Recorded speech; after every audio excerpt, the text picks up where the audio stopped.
സങ്കീർത്തനങ്ങൾ 1-ാം അധ്യായത്തിൽ 2 മാർഗങ്ങളെക്കുറിച്ച് പറയുന്നു.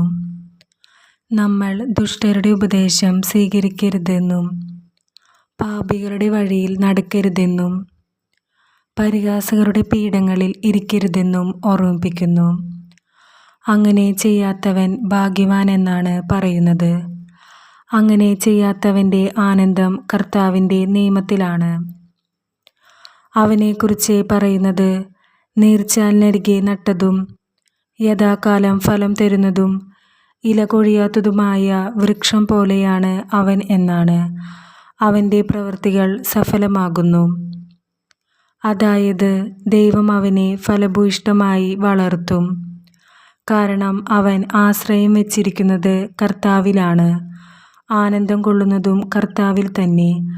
ഈ ലോകത്തിൻ്റെ സുഖങ്ങളിൽ പെടാതെ അവൻ കർത്താവ് ഒരുക്കിയിരിക്കുന്ന നിത്യമായ രക്ഷയെ, നിത്യജീവനെ കാത്തിരിക്കുന്നു. എന്നാൽ ദുഷ്ടനെക്കുറിച്ച് പറയുന്നത്, കാറ്റു പറത്തുന്ന പതിരുപോലെയാണ് അവർ എന്നാണ്. അതായത് ഈ ലോകത്തിൻ്റെ ജഡികസുഖങ്ങളിൽ മുഴുകി ഒന്നിലും സ്ഥിരത ഇല്ലാതെ പാപത്തിൻ്റെ നൈമിഷികസുഖങ്ങളിൽ മുഴുകി തന്നിൽ തന്നെ ആശ്രയം വെച്ച് ദൈവമില്ല എന്ന ഭാവത്താൽ അഹങ്കാരത്തിൻ്റെ മുഖംമൂടി അണിഞ്ഞ് അവർ ജീവിക്കുന്നു. എന്നാൽ അത് അധികകാലം നീങ്ങുകയില്ല. അവരെ കാത്തിരിക്കുന്നത് നിത്യനരകമാണ്. മാനസാന്തരപ്പെടാൻ കാരുണ്യവാനായ ദൈവം ഒരുപാട് വഴികൾ അവർക്ക് മുന്നിൽ തുറക്കുന്നു.